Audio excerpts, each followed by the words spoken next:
Yo, what's up? Welcome back to another episode of the Sauce.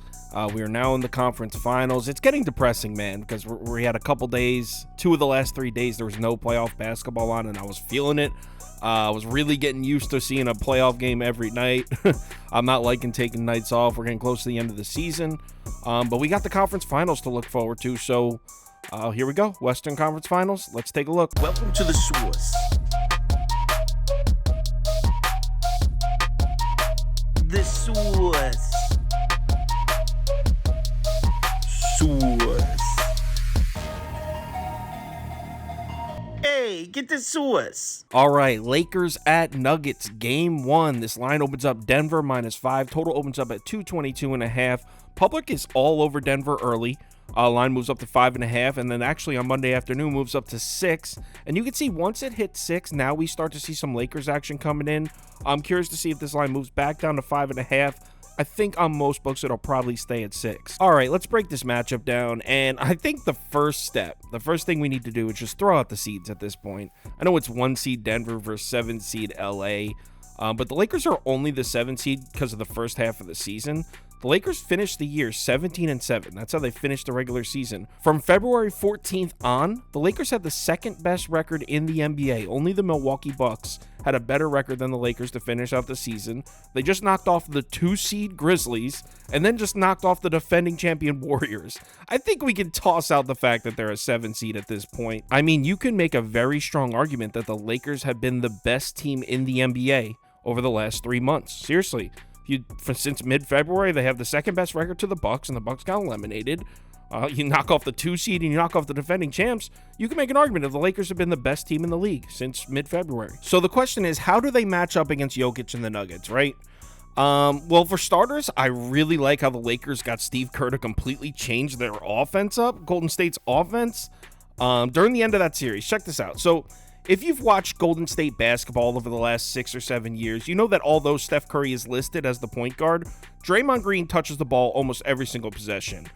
Sometimes it's split cuts, they dump it into him on the block and they run split cuts on the perimeter. Sometimes it's that dribble handoff ball screen that they love to run. Point being, Draymond Green is a huge piece of that Warriors offense, and a lot of times he's the primary facilitator. In games 4, 5, and 6, you saw Steph Curry running more of a true point guard. I mean, he had 14 assists, 8 assists. That's not Golden State Warriors basketball. They started running primarily the high screen with Steph getting mismatches on like AD out on the perimeter. Now, they've done that for years, but that's never been their base offense like it was in the last 3 games of that series. That's not the offense that's won them championships. Puts a lot more pressure on Steph Curry. The Lakers defense was doing such a good job defensively off the ball that Steve Kerr and Golden State literally changed their offense up and made Steph run a lot more, basically like Kobe used to have to do during the Lakers' bad years. There was just so much on his shoulders, he kind of had to do everything offensively. The reason I bring that up is Denver uses Jokic offensively in a lot of similar ways that Golden State uses Draymond. Now, I'm not comparing Jokic to Draymond, chill. But seriously, they do a lot of the same things where they dump it into Jokic and run split cuts on the perimeter, or Jokic does that same dribble handoff into a ball screen that Draymond does. You'd be surprised how many similarities there are between the Denver Nuggets and Jokic on offense and the Golden State Warriors and Draymond on offense. I think the Lakers showed us defensively in that Golden State series that they can give that type of offense problems. I think the Nuggets offense might be in trouble. Now, the big difference is obviously Draymond Green is not Nikola Jokic. I mean, Jokic can score at an elite level. He's a better facilitator than Draymond. I mean, offensively, he's better in every single department. So, obviously, I'm not comparing Draymond Green to Jokic. I'm just saying, I'm speaking strictly, I'm just matching up the 2 schemes. I really think the Lakers defense matches up well against this Denver's offense. And yes, Jokic is probably the best player in the league. Certainly offensively, you would say he's probably the best player in the league. But you want to know who's been arguably the best defender in basketball for 3 months now? Anthony Davis. I know everyone likes to talk about LeBron James, and everyone likes to rant about offensive stats, but defensively, this dude has been a monster. If he played defense at this level for the whole season, he would have got DPOY over Jaren Jackson Jr. Now, I'm sure Denver's going to run all kinds of shit to get Jokic looks on other guys. They're not going to let Jokic work on offense against Anthony Davis this whole series. But I think having AD out there gives the Lakers a serious advantage, because if Jokic, the big thing is you can't double Jokic because they'll find somebody. But if the Lakers are able to be like, okay, Jokic, you got the ball 13 feet from the basket on AD, go to work, prove it to us. And obviously Jokic is still going to get some buckets, but I don't think that's a matchup that necessarily scares the Lakers, seriously. Now on the other side, if we're talking about the Lakers offensively, I kind of don't know what to expect. Lakers obviously know how to get to the basket, but actually they've taken a ton of mid-range shots this postseason. They're third in the playoffs in mid-range frequency, and the Phoenix Suns are first. And the thing is, Denver did a great job defensively on the Suns.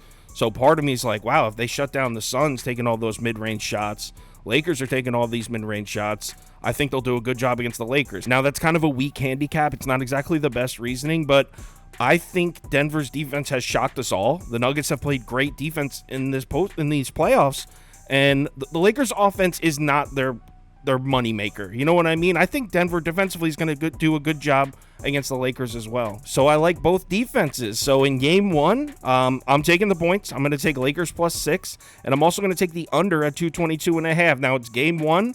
We're going to have to see how these teams come out, how they match up. But I think those are the two smartest sides for me to be on, at least. As far as props, one of Denver's only weak spots, they don't have many, but one of their only weak spots is limiting offensive rebounds.